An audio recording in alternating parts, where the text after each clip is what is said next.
VK news, राष्ट्र के नाम।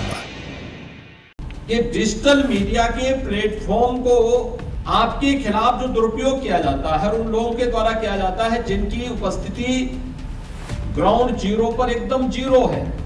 तो अगर सोशल मीडिया यानी प्रिंट मीडिया में अगर किसी ने आपके खिलाफ, आपके संगठन के खिलाफ, आपकी सरकार के खिलाफ कोई बात कही तो छप जाने के बाद हम पढ़ते हैं, फिर अगले दिन अपनी प्रतिक्रिया दे पाते हैं। विजुअल मीडिया में भी अगर आपकी प्रतिक्रिया नहीं, आपके खिलाफ कोई समाचार है, आपकी प्रतिक्रिया लेने आप प्रतिक्रिया नहीं ली गई, उस दिन वो चला जाता है।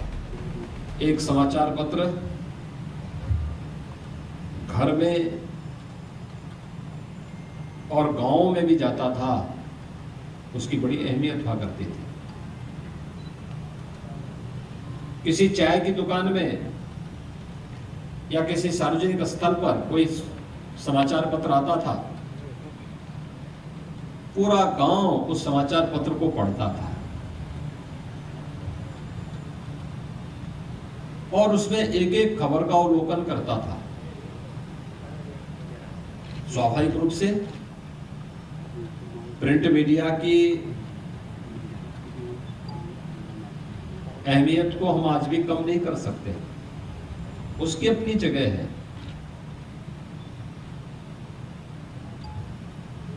आज से लगभग 20-22 वर्ष पहले विजुअल मीडिया आया। विजुअल मीडिया के माध्यम से आपने देखा होगा अनेक ऐसे चैनल आए जिन्होंने अपने न्यूज बुलेटिन प्रारंभ किए और हर आधे घंटे में या तत्काल भी आप देखते होंगे कोई घटना कहीं घटित होती है तो उनके रिपोर्टर के माध्यम से या अन्य उनके स्रोत के माध्यम से उनके पास न्यूज आती है, उनके द्वारा हेडलाइंस दे दी जाती है। लेकिन विगत एक दशक से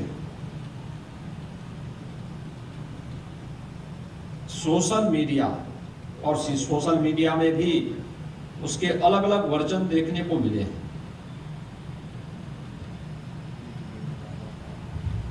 पहले हम समाचार के पास जाते थे पढ़ने के लिए, आज समाचार हमारे पास आता है, हमारी जेब में है। अब हमें भटकना नहीं पड़ता है, इंतजार नहीं करना होता है।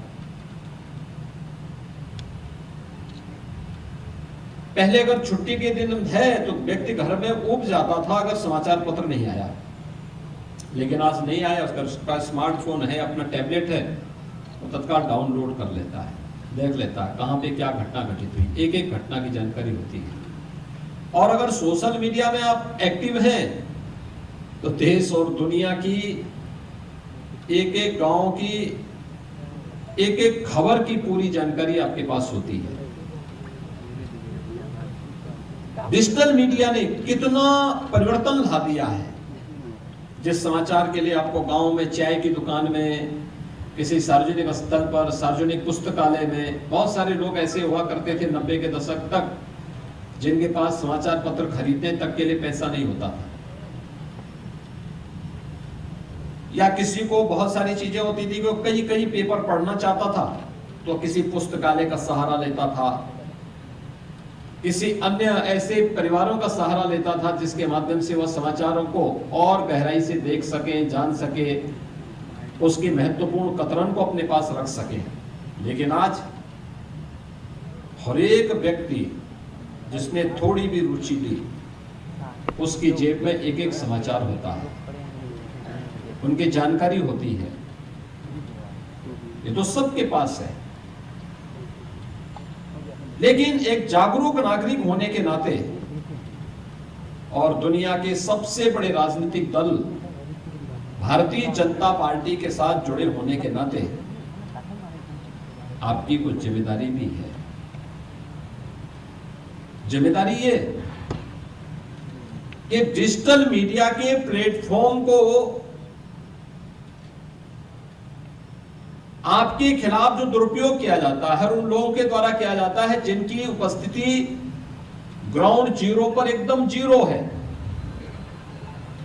जमीन के नीचे, जमीन पर जिन लोगों की उपस्थिति एकदम जीरो है, लेकिन सोशल मीडिया के माध्यम से, डिजिटल मीडिया के माध्यम से वे लोग जिस तरीके से प्रभावी होकर के हमले करते हैं, जिस तरीके से आपकी अच्छे कार्यों में भी आपको पूरी तरीके से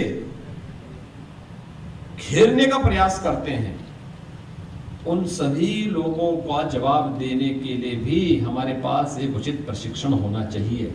और उस प्रशिक्षण के लिए गोरखपुर विभाग, जिसमें गोरखपुर कमिश्नरी के 4 जनपद हैं, उनकी विशेष कार्यशाला यहाँ पर आयोजित की गई है।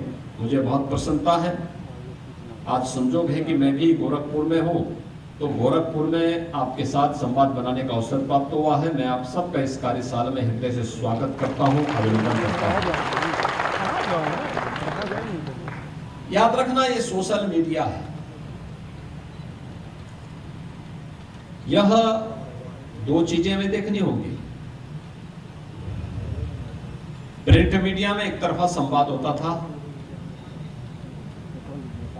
विजुअल मीडिया में भी कभी कभी एक तरफा ही संवाद होता है, लेकिन सोशल मीडिया में 2 तरफा संवाद होता है। आपके पास इसका एक स्पेस होता है।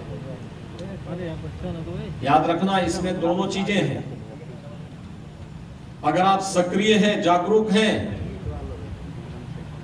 तो अगर सोशल मीडिया यानी प्रिंट मीडिया में अगर किसी ने आपके खिलाफ, आपके संगठन के खिलाफ, आपकी सरकार के खिलाफ कोई बात कही, तो छप जाने के बाद हम पढ़ते हैं, फिर अगले दिन अपनी प्रतिक्रिया दे पाते हैं। विजुअल मीडिया में भी अगर आपकी प्रतिक्रिया नहीं, आपके खिलाफ कोई समाचार है और आपकी प्रतिक्रिया लेने, आप प्रतिक्रिया नहीं ली गई, उस दिन वो चला जाता है। आपको दूसरों पे निर्भर होना पड़ता है। लेकिन सोशल मीडिया के प्लेटफॉर्म में ऐसा नहीं है। अगर कोई घटना चल रही है, कोई बात आई, आपके पास एक स्पेस होता है, उसका खंडन कर सकते हैं, आप तत्काल उसका जवाब दे सकते हैं। और अगर आप नहीं देते तो वही मीडिया ट्रायल का विषय बनता है, वही ट्रेंड करता रहता है। दिन भर आपके खिलाफ लाखों करोड़ों लोगों तक वो बात पहुंचती है और आपके खिलाफ एक वातावरण बनता है। और हम लोग सोशल मीडिया की इस प्रभावशाली उपस्थिति को जान नहीं पा रहे थे, उसके बारे में बहुत रुचि नहीं ले पा रहे थे, इसकी सशक्त भूमिका को नजरअंदाज करने का प्रयास कर रहे थे, और लंबे समय तक इसका खामियाजा भी हम लोगों को भुगतना पड़ा। जिनकी जमीन की हकीकत कुछ भी नहीं, ग्राउंड जीरो पर सचमुच जो जीरो है, वे सोशल मीडिया में, डिजिटल मीडिया में प्रभावी होने के नाते वे छोटी छोटी बातों को लेकर के हमको घेरने का प्रयास करते हैं, छोटी छोटी बातों को लेकर। लेकिन जहां पर कार्यकर्ता जागरूक है, सक्रिय है, सचेत है, वह उतनी ही प्रभावी तरीके से उसका जवाब भी देता है। तो मीडिया ट्रायल का विषय नहीं बन पाता है, तो ट्रेंड नहीं कर पाता, आपके खिलाफ किसी भी चीज को वह आपको घेरने का माध्यम नहीं बना पाता है। और इसलिए आज के इस अवसर पर, इस कार्यशाला में मुझे आप सबसे ही कहना है, आपने देखा होगा, चाहे वह फेसबुक हो, इंस्टाग्राम हो, ट्विटर हो या व्हाट्सएप हो, इन सब में आप देखते होंगे भारतीय जनता पार्टी के अपने अकाउंट हैं। प्रधानमंत्री मोदी जी का भी और केंद्र सरकार का भी और राज्य सरकार का भी उस पर प्रभावी उपस्थिति है। अगर हम थोड़ी भी उसको लाइक करें, कोई ट्वीट होता है, रिट्वीट करें, अपना कंटेंट लिखें, सकारात्मक कंटेंट, छोटा छोटे छोटे वाक्यों में, बहुत लंबा नहीं होगा, बहुत प्रभावी हो सकता है। या अगर कोई कहता है कि कुशीनगर में कोई कार्य नहीं हो रहा है और कुशीनगर का कार्यकर्ता कुशीनगर के इंटरनेशनल एयरपोर्ट का फोटो लेकर के उसको बता देंगे कि भाई क्या ये कार्य नहीं हो रहा है, क्या ये क्या है। ये है ड्रीम मीडिया नेटवर्क और आप देख रहे हैं देश का पहला 24/7 digital news channel VK news, राष्ट्र के नाम।